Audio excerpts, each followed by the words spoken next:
बहुत तरह का प्रारब्ध दोष, कर्माशय दोष, नेगेटिव एनर्जीज, जिनको लोग भूत प्रेत पितर दोष, काल सर्प दोष, ग्रह दोष, वास्तु दोष कह करके बोलते हैं। तो तमाम तरह के ये जो सूक्ष्म दोष है ना, सूक्ष्म ऊर्जा के दोष होते हैं। इसके लिए फिर अलग अलग प्रकार से आपने देखा होगा, यदि मैं थोड़ा सा प्रचार कर दूं ना, तो यहां कम से कम 1500 लोग तो सिर घुमाते हुए मिलेंगे, जैसे वो भूत वाली एक्टिंग करते हैं ना, वो सब जगह पूरी दुनिया में एक ही जैसी एक्टिंग होती है, सिर बाढ़ खोल के, और लेडीज उसका नेतृत्व करती है, फिर पुरुष उसके पीछे पीछे नाचते हैं, फिर वो एक ही जैसी एक्टिंग देखा देखी करने लगते हैं। यहाँ भूत प्रेत आ गए और ये यहाँ से यहाँ उतारे जाते हैं। लोगों ने पूरे उसके लिए अलग अलग धंधे खोल रखे हैं। किसी को भी जब ऐसा प्रभाव देखो कि उसके भीतर कुछ अनवांटेड चीजें चल रही हैं, हवन करो, हनुमान चालीसा का पाठ करो, गायत्री मंत्र का जप करो, कोई भी पवित्र ऋचाओं का पाठ, गुरु ग्रंथ साहब का पाठ। जैन बुद्धों में वहां पर भी अलग अलग प्रकार की श्रुति परंपराएं, यहां आगम की परंपराएं, पाठ, पूजा पाठ, मंत्र पाठ करते हैं, जो भी पवित्र मंत्रों का पाठ। आपको जितना पता उससे भी अनंत गुणा है, बड़ी सूक्ष्म विद्या, अध्यात्म विद्या, पराविद्या बड़ी ऊंची है। हवन करो, यज्ञ की भस्म को पानी में डालो। अब यज्ञ की भस्म के फायदे सुनो। यज्ञ करो, सारी नेगेटिव एनर्जी दूर, काल सर्प दोष, भूत दोष, पितर दोष, वास्तु दोष।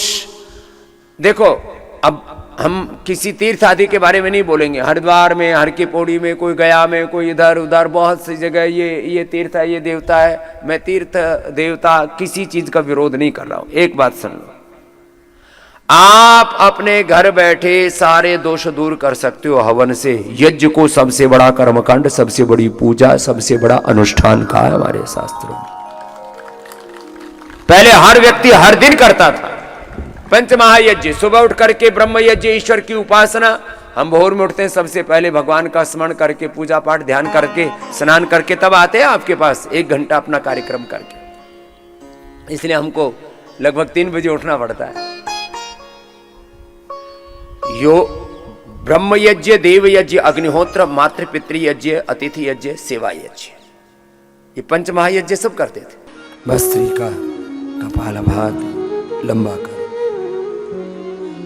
ऐसे नाम जप के साथ, नाम संकीर्तन के साथ, स्तोत्र के साथ, शिव शास्त्र नाम, विष्णु शास्त्र नाम, दुर्गा शास्त्र नाम के साथ, गुरुवाणी वेदवाणी के पाठ के साथ लंबा लंबा अभ्यास कर। और जिनको लंबी बीमारियां, मैंने कहा सोराइसिस, पार्किंसंस,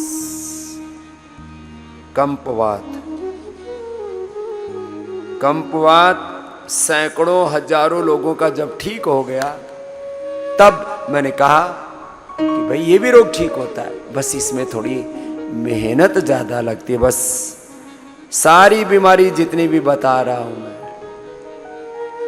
सारे रोग ठीक होते हैं। बस जब लगातार 8, 10, 12 घंटा भस्त्री का खाली पेट, सुबह दोपहर शाम 1-1 घंटा कपाल भात, खाने के पहले जो भी खाना खाते सूक्ष्म आहार ही लेते, और अनुलोम विलोम दिन भर बस लगे रहो।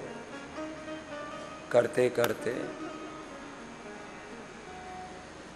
रोग मिट जाते हैं, अंधेरा छट जाता है, और तीसरी चौथी स्टेज का अलग अलग जगह का कैंसर, के एक जगह का नहीं, यहाँ छोटे और बड़े बच्चे आए हुए, ब्रेन ट्यूमर है, पिट्यूटरी ग्लैंड, पीयूष ग्रंथि में ट्यूमर है, ब्रेस्ट में ट्यूमर है, यूट्रस में, पूरे शरीर में कैंसरस ट्यूमर है। औषधि 3 बार कर देना। और ट्यूमर की औषधियां तो गर्म पड़ती ही नहीं, क्योंकि लौकी के जूस के साथ दिलाते हैं। औषधि के साथ जो उसका अनुपान है ना, उसकी भी बहुत बड़ी भूमिका है, इसका भी ध्यान रखना। तो मैंने कहा मोटापा, बीपी, शुगर, थायराइड और इनके कॉम्प्लिकेशंस, ये तो कोई बड़ी बात है ही नहीं। इसके लिए तो योग का, आयुर्वेद का, नेचुरोपैथी, पंचकर्म, षटकर्म का, medicated water, medicated food, fasting, उपवास, उपासना का जो प्रयोग बताते हैं, 1-2 दिन से लेके 1-2 सप्ताह से लेकर के 1-2 माह में सारे रोग मिट जाते हैं।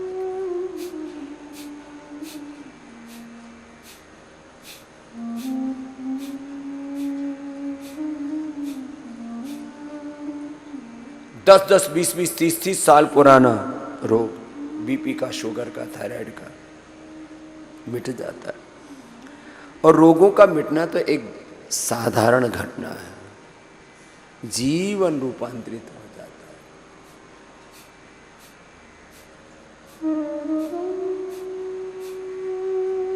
है। योग से जीवन का रूपांतरण,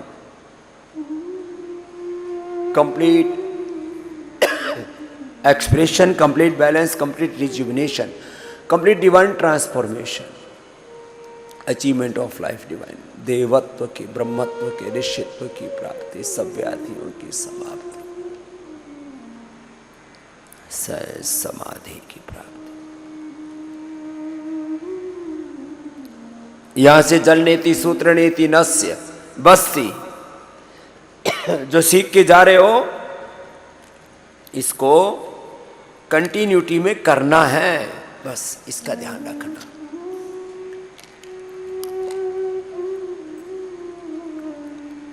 जब आप कंटिन्यूटी में इसको करते हो ना, देखो जब आते हम शुरू करते हैं ना, एक बार पसीना बहाते, पसीना बहा करके फिर जब लगातार बिना रुके नॉन स्टॉप योग होता है, तब वो एक ट्रांसफॉर्मेशन स्टार्ट होता है। जब तक पूरा रूपांतरण ना हो जाए तब तक लगे रहो। तो 2-2.5 घंटे में आपका complete transformation, complete balance, complete rejuvenation, complete divine transformation, complete expression, complete balance.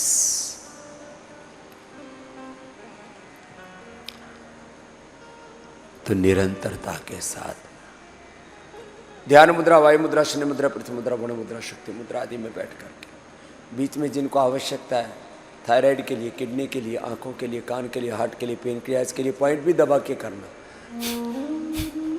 Integrated योग प्रैक्टिस, जिसमें योग की व्यायाम भी है, आसन भी, प्राणायाम भी है, ध्यान भी है, बंद भी है, मुद्राएं भी हैं, औषधि भी है, पंचकर्मा षटकर्मा भी है, सब कुछ, सब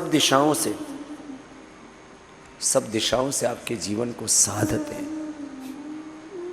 तो अपने अपने रोग के अनुरूप ऐसे लंबी लंबी योग साधनाएं करके,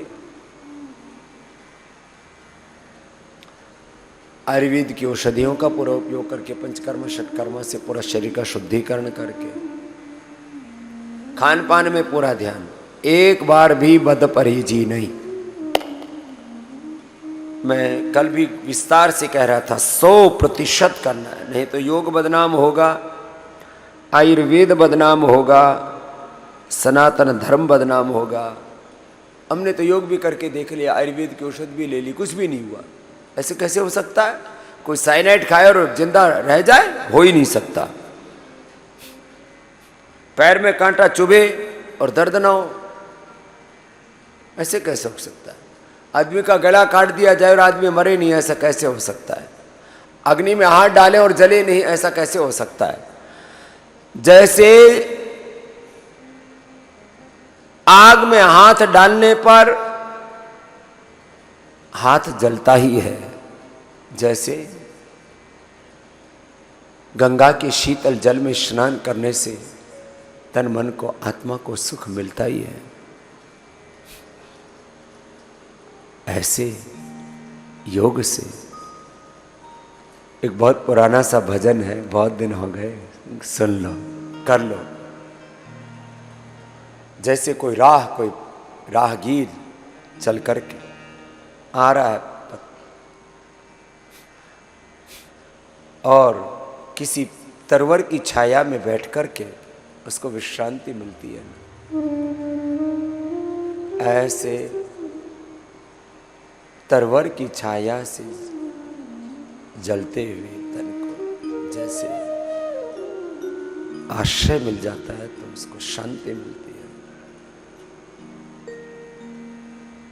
ऐसी योग से, ध्यान से, भगवान की भक्ति से तन मन जीवन को परम विश्रांति मिलती है, परम तृप्ति मिलती है। भस्त्रिका कपालभाति, बाह्य प्राणायाम जो कर सके मेरे साथ बाह्य प्राणायाम उज्जाई भी करना, फिर अनुलोम ऐसे लगातार। ब्राह्मणी उद्गीत भी, अंदर से शांति मिलेगी, सुख मिलेगा, तृप्ति मिलेगी।